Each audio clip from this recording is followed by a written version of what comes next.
আসসালামু আলাইকুম, সবাইকে স্বাগতম। আশা করি সবাই ভালো আছো।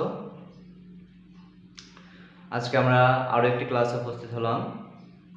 আজকের আমাদের পাঠের বিষয় ফাজানের নীতির 3 নম্বর ও 4 নম্বর পয়েন্টটা নিয়ে। এর আগের ক্লাসে আমরা ফাজানের নীতির প্রথম 2টা পয়েন্ট নিয়ে আলোচনা করছিলাম। তাহলে চলো শুরু করি। আজকে আমাদের ফাজানের নীতির অবশিষ্ট যেটুকু আছে, তাহলে 3 নম্বর পয়েন্টটা হলো ক্যাটায়ন ও অ্যানায়নের চার্জ যত বেশি হবে ওই যৌগের পোলার আয়ন তত বেশি হবে, ফলে যৌগটি তত বেশি সমযোজী বৈশিষ্ট্য প্রাপ্ত হবে। যেমন আমি লিখি, একটা যৌগ লিখি, একটা তো না, কয়েকটা: sodium chloride, magnesium chloride, aluminium chloride, silicon tetrachloride. এই যে যৌগগুলো দেওয়া হয়েছে, এই ক্ষেত্রে অ্যানায়নটা একই। আমি যে 3 নম্বর পয়েন্টটা দেওয়া হয়েছে, এক্ষেত্রে ক্যাটায়নের চার্জ ভিন্ন হতে পারে, অ্যানায়নের চার্জ ভিন্ন হতে পারে, ক্যাটায়ন ও অ্যানায়ন উভয় চার্জ ভিন্ন হতে পারে। আমি মোটামুটি এক্ষেত্রে এই পয়েন্টের মধ্যে 3টা বৈশিষ্ট্য লুকায়িত আছে, এই 3টা বৈশিষ্ট্য নিয়ে এটা আলোচনা করব। তাহলে এক্ষেত্রে sodium chloride, magnesium chloride, aluminium chloride, silicon tetrachloride বা সিলিকন ক্লোরাইড যেটা আসে, এই 4টা যৌগ এক্ষেত্রে যেহেতু অ্যানায়ন ক্লোরাইড, এক্ষেত্রে সব জায়গায় ক্লোরাইড আছে, তাহলে এক্ষেত্রে আমাদের ক্যাটায়নটা ভিন্ন ভিন্ন। ক্যাটায়নের এক্ষেত্রে আবার চার্জ, সোডিয়ামের একটা প্লাস, এর 2টা প্লাস, এর 3টা, এর 4টা। তাহলে এক্ষেত্রে আমরা এভাবে বলতে পারি, ক্যাটায়নের চার্জ যত বেশি হবে ওই ক্যাটায়ন কর্তৃক অ্যানায়নের ইলেকট্রন মেঘটাকে তত বেশি আকর্ষণ করবে, অর্থাৎ বিকৃতি তত বেশি ঘটবে। আর যত বেশি বিকৃতি ঘটবে ওই যৌগটায় তত বেশি পোলারায়ন ঘটবে, আর পোলারায়নটা যত বেশি হবে ওই যৌগটা তত বেশি সমযোজী বৈশিষ্ট্য প্রাপ্ত হবে। তাহলে আমরা বলতে পারি এক্ষেত্রে sodium ion, magnesium ion, aluminium ion, silicon ion, এই যে 4টা আয়ন দেওয়া আছে, এই 4টা আয়নের মধ্যে সিলিকন আয়নের চার্জ সবচেয়ে বেশি, ফলে এই সিলিকন টেট্রাক্লোরাইড যৌগে পোলার আয়ন বেশি ঘটবে, ফলে এই যৌগটা অধিক সমযোজী। এবং এই যৌগটার যেহেতু কম পোলার আয়ন ঘটবে, এটা কম সমযোজী, অর্থাৎ এই যৌগটা অধিক আয়নিক, এটা কম আয়নিক। তাহলে এক্ষেত্রে আমরা সমযোজী ক্রম বা সমযোজী বৈশিষ্ট্যের ক্রম, সমযোজী বৈশিষ্ট্যের ক্রম যদি আমরা আসি, তাহলে silicon tetrachloride, aluminium chloride, magnesium chloride আর সোডিয়াম ক্লোরাইড হবে। আর এর উল্টাটা হবে বাকিগুলো।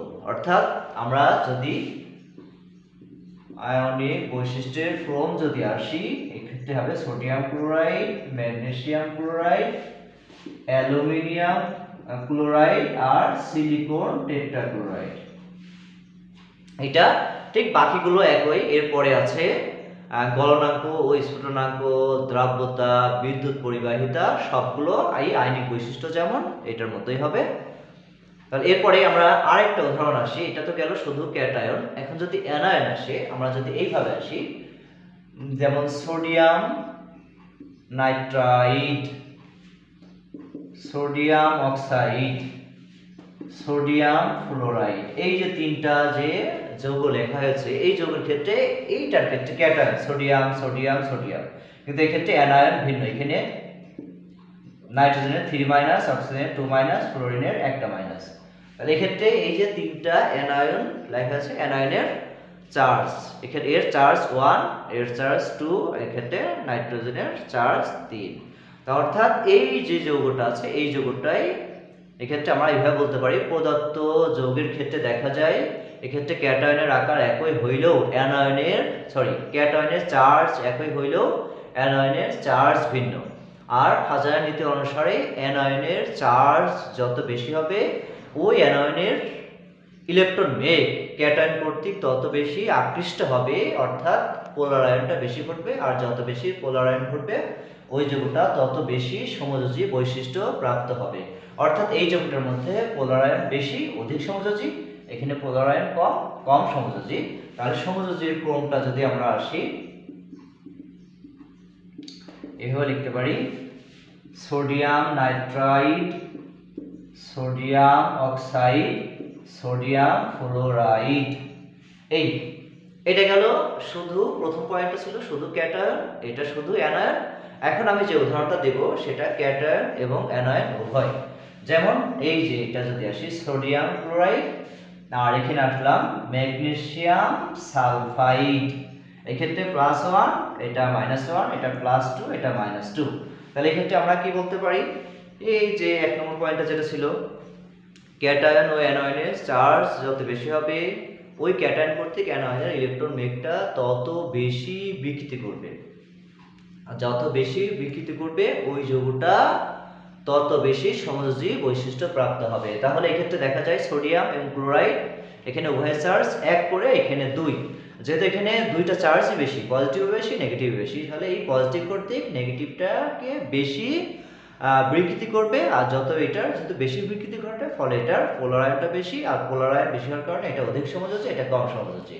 তাহলে এক্ষেত্রে আমরা এভাবে লিখতে পারি সমযোজীর ক্রম, যে magnesium sulphide greater than sodium chloride. এটা গেল 3 নম্বর পয়েন্টটা। এরপরে আমরা 4 নম্বর পয়েন্টটা আসতে পারি।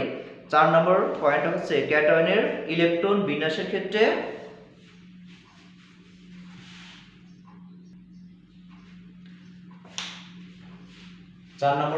হলো ক্যাটায়নের ইলেকট্রন বিন্যাসের ক্ষেত্রে ডি ও এফ অরবিটালের উপস্থিতি। অর্থাৎ আমাদের বাকি যে 3টা পয়েন্ট পড়ে আসছে, 3টা নীতি, এই 3টা নীতির ক্ষেত্রে একটা নিয়ম ছিল, যখন ওই 3টা নিয়মের মধ্যে কোনো 2টা যৌগ বা 3টা যৌগ দেওয়া থাকবে, ওই 3টা নিয়মের মধ্যে যখন যাবে না তখন আমাদের দেখতে হবে 4 নম্বর পয়েন্টের মধ্যে যায় কিনা। এই 4 নম্বর পয়েন্টের ক্ষেত্রে আমরা এক্ষেত্রে দেখব যে উভয়ের চার্জ একই, যেহেতু চার্জ একই তাহলে 3 নম্বর পয়েন্টের মধ্যে যাবে না, 3 নম্বর নীতির মধ্যে যাবে না। তারপরে আমরা দেখব, অর্থাৎ আমরা এভাবে বলতে পারি আমাদের 1 নম্বর যে নীতি এবং 2 নম্বর যে নীতি বা নিয়মটা ছিল, সেক্ষেত্রে 1 নম্বর নিয়মটা ছিল ক্যাটায়নের আকার, তাহলে এক্ষেত্রে যে ক্যাটায়নটা দিয়েছিল একই গ্রুপের, ঠিক অনুরূপভাবে 2 নম্বর পয়েন্টটা যেটা দেওয়া ছিল অ্যানায়নের আকার, অর্থাৎ অ্যানায়নগুলো ছিল একই গ্রুপের। এরপরে 3 নম্বর নিয়মটা যেটা ছিল সেক্ষেত্রে চার্জ ভিন্ন ভিন্ন, যেহেতু এক্ষেত্রে সবার চার্জ একই তাহলে এটাও 3 নম্বর পয়েন্টের মধ্যে যাবে না। অর্থাৎ আমি যে যৌগটা লিখছি এই যৌগটা 1, 2, 3 নিয়মের মধ্যে যাবে না। তখন আবার দেখতে হবে এই ক্ষেত্রে যে যৌগগুলো দেওয়া আছে এক্ষেত্রে কোনো একটি যৌগ ক্ষেত্রে ক্যাটায়নের ডি অরবিটাল উপস্থিত আছে কিনা। যেমন এক্ষেত্রে সবগুলো চার্জ যেহেতু সেম, তাহলে এটা 1, 2, 3 নিয়মের মধ্যে যাবে না। তাহলে এক্ষেত্রেও পটাশিয়ামের ডি অরবিটাল নাই, কিন্তু সিলভারের ডি অরবিটালের উপস্থিত আছে। তাহলে এইভাবে আমরা বলতে পারি ক্যাটায়নের ডি অরবিটালের ডি ও এফ অরবিটালের উপস্থিত থাকলে ওই ডি ও এফ অরবিটাল কর্তৃক অ্যানায়নের ইলেকট্রন মেঘটাকে বিকৃতি করে, আর অ্যানায়নের ইলেকট্রন মেঘটা যত বেশি বিকৃতি করবে ওই যৌগটা তত বেশি সমযোজী বৈশিষ্ট্য প্রাপ্ত হবে। যেহেতু এক্ষেত্রে পটাশিয়ামের ডি অরবিটাল নাই, সিলভারের ডি অরবিটাল আছে, ফলে সিলভার এই ক্লোরাইডের ইলেকট্রন মেঘটাকে আকর্ষণ করবে, ফলে এক্ষেত্রে পোলার আয়ন বা বিকৃতি বেশি ঘটবে, এতে করে এই যৌগটা অধিক সমযোজী হবে এবং এই যৌগটা কম সমযোজী হবে। তাহলে এক্ষেত্রে আমরা সমযোজীর ক্রমটা এইভাবে লিখতে পারি,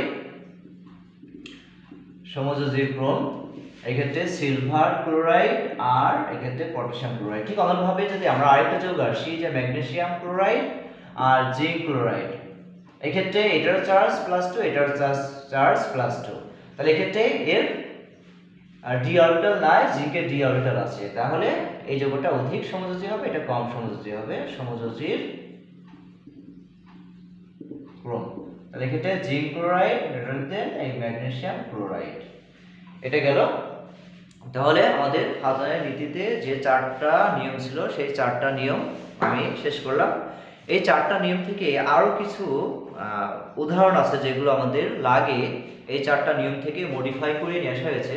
তাহলে আমরা সেগুলো আরো একটু আলোচনা করি। যেমন এরপরে আমরা যদিও 4টা পয়েন্ট শেষ হয়েছে, এখন আমরা 5 নম্বর এবং 6 নম্বর পয়েন্ট নিয়ে আসতে পারি।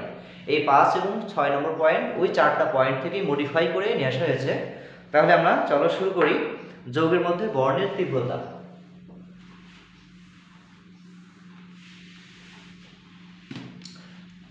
তাহলে 5 নম্বর পয়েন্টটা, যৌগের মধ্যে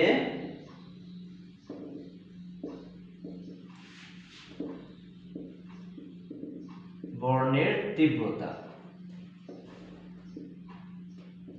তাহলে এই যৌগের মধ্যে একটা বর্ণের তীব্রতা বলতে কোন বর্ণটা কত ডিপ হবে, গাঢ় হবে। তাহলে ফাজানের নীতি অনুসারে যে যৌগে পোলারায়ন যত বেশি ঘটবে সেই যৌগের বর্ণের তীব্রতা তত বেশি হবে, অর্থাৎ ওই বর্ণটা তত বেশি গাঢ় হবে। তাহলে আমরা কয়েকটা উদাহরণ দিলে আসলে বেশিটা বোঝানোর সোজা হবে। যেমন আমরা কমন যেটা এটা আসে, এই যেমন silver chloride, silver bromide, silver iodide, এই যে 4টা যৌগ দেওয়া আছে, এই যৌগটার মধ্যে এই দুটা সাদা, এইটা হালকা হলুদ আর এটা গাঢ় হলুদ। তাহলে এটা আমরা ফাজানের নীতিতে ব্যাখ্যা দিই। ব্যাখ্যাটা এইভাবে দিতে পারি। এক্ষেত্রে যেহেতু ক্যাটায়ন একই, সব ক্ষেত্রে সিলভার আছে, তাহলে অ্যানায়ন ভিন্ন ভিন্ন, আর অ্যানায়ন ভিন্ন হইলে ওই যে ফাজানের নীতির যে 2 নম্বর নিয়মটা ছিল সেটার মধ্যে চলে যাবে। এক্ষেত্রে এর তুলনায় এটা বড়, এর তুলনায় ব্রোমাইডটা বড়, ব্রোমাইডের তুলনায় আয়োডাইডটা বড়। তাহলে ফাজানের নীতি অনুসারে অ্যানায়নের ক্যাটায়নের আকার যদি একই হয়ে যায়, অ্যানায়নের আকারটা যত বড় হবে, ওই অ্যানায়নের ইলেকট্রন বেগটা ক্যাটায়নটা তত বেশি বিকৃতি ঘটবে, ফলে ওই যৌগটা তত বেশি সমযোজী হবে। আর যে যৌগটা যত বেশি সমযোজী বৈশিষ্ট্য প্রাপ্ত হবে সেই যৌগটা দৃশ্যমানের যে বর্ণটা আছে সেটা তত বেশি শোষণ করবে, আর যে যৌগটা যত বেশি শোষণ করবে তার সম্পূরক বর্ণটা তত বেশি গাঢ় হবে। তাহলে এক্ষেত্রে আমরা এইটা সাদা, কারণ এই দুটা যৌগে এক্ষেত্রে ফ্লোরাইড এবং ফ্লোরাইডের আয়নের আকারটা বড় হওয়ার কারণে এই যৌগটা সমযোজী বৈশিষ্ট্য কম হয়, আর সমযোজী কম হওয়ার কারণে এটা দৃশ্যমানের কোনো বর্ণ শোষণ করে না। যেহেতু কোনোটাই শোষণ করে না তাই এটা সবগুলো বিকিরণ করে, এই কারণে সাদা। ঠিক এক্ষেত্রে এই ক্লোরাইডের তুলনায় ব্রোমাইডের আকারটা একটু বড় হওয়ার কারণে দৃশ্যমানের কিছুটা শোষণ করে, ফলে এই যে সম্পূরক বর্ণটা দেয় সেই বর্ণটা একটু হয়, একটু ডিপ হয়, এই জন্য এটাকে হালকা হলুদ। আর এক্ষেত্রে আয়োডাইডের আকারটা বড় হওয়ার কারণে এটা অধিক সমযোজী, ফলে এটা দৃশ্যমানের বেশি বর্ণ শোষণ করে, ফলে এই যে সম্পূরক বর্ণটা বিকিরণ করে সেই বর্ণটা অধিক গাঢ় হয়, এই কারণে এটা গাঢ় হলুদ। ঠিক এইভাবে আমরা আরো দু একটা যৌগ আসতে পারি। যেমন PbCl2, এটা সাদা, লেড ক্লোরাইড সাদা, কিন্তু PbI2 এটা হচ্ছে উজ্জ্বল সোনালী হলুদ।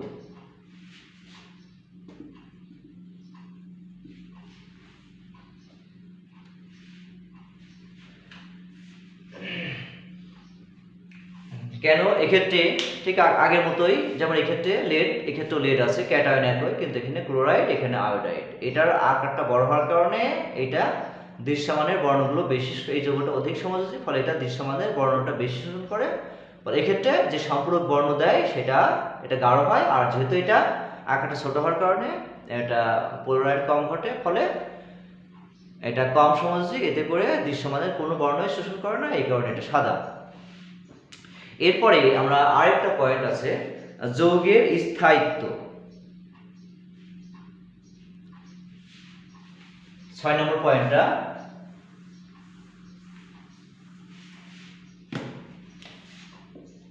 যৌগের স্থায়িত্ব। তাহলে আমরা জানি সমযোজী যৌগ অপেক্ষা আয়নিক যৌগের স্থায়িত্ব বেশি, অর্থাৎ যে যৌগে যত বেশি পোলারায়ন ঘটবে সেই যৌগের স্থায়িত্ব তত কম হবে। যেমন আমরা দুইটা যৌগ দিয়ে আসি, যেমন PbCl4 আর PbI4। যেমন এই যৌগটার অস্তিত্ব আছে কিন্তু এই যৌগটার অস্তিত্ব নাই। কেন নাই? কারণ এই যৌগটার ক্ষেত্রে এটার এই ক্লোরাইড যে আয়নটা আছে এটার আকারটা ছোট, এটা বড়, ফলে এটা অধিক পোলারায়ন ঘটে, এটা কম পোলারায়ন ঘটে। আর যেহেতু এটা কম পোলারায়ন ঘটে, এটা কম সমযোজী, অর্থাৎ এটা অধিক আয়নিক। আর আয়নিক হওয়ার কারণে এই যৌগটা স্থায়িত্ব আছে, কিন্তু এই PbI4 এই যৌগটা অধিক সমযোজী হওয়ার কারণে এই যৌগটার অধিক সমযোজী, আর অধিক সমযোজী হওয়ার কারণে এই যৌগটা ভেঙে পরবর্তীতে অন্য যৌগে, অর্থাৎ এর স্থায়িত্ব কম হওয়ার কারণে এটা ভেঙে অন্য যৌগে পরিণত হয়ে যায়। অর্থাৎ এই যৌগটাকে আমরা এইভাবে বলতে পারি PbI4 এক্ষেত্রে হয়ে যাবে PbI2 যোগ এই যে I2। এক্ষেত্রে এর জারণ সংখ্যা ছিল +4, এখানে হয়ে গেছে +2। আর এক্ষেত্রে এই যে এর জারণ সংখ্যা এখানে 0 হয়ে গেছে, এখানে -1। অর্থাৎ এক্ষেত্রে চারটা আয়োডিনের মধ্যে, অর্থাৎ আয়োডাইড আকারের মধ্যে এটা এমন ঘটছে I2 যোগ দুইটা ইলেকট্রন, এই দুইটা ইলেকট্রন এই Pb4 যেটা আছে Pb4 প্লাস এই দুইটা ইলেকট্রন গ্রহণ করে Pb2+ এ পরিণত হচ্ছে। অর্থাৎ এখানে জারণ ঘটে আর এখানে বিজারণ ঘটে।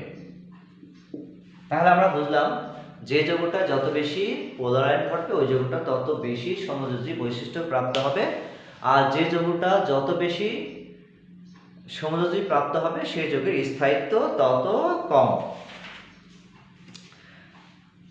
তাহলে আমরা পরপর দুইটা ক্লাসে ফাজানের নীতি দিয়ে পোলারায়নটা যে ঘটে সেই বিষয়টা বিস্তারিত আলোচনা করলাম। আশা করি সবাই বুঝতে পারছো। বাসায় সবাই এই বিষয়টা নিয়ে আমার ভিডিওটা দেখে প্র্যাকটিস করবে, তাহলে সবাই আয়ত্তে নিয়ে আসতে পারবে এবং পরীক্ষায় ভালো মতো উপস্থাপন করতে পারবে। সবাইকে ধন্যবাদ জানিয়ে আজকের মতো এই পর্যন্ত রাখছি। আল্লাহ হাফেজ।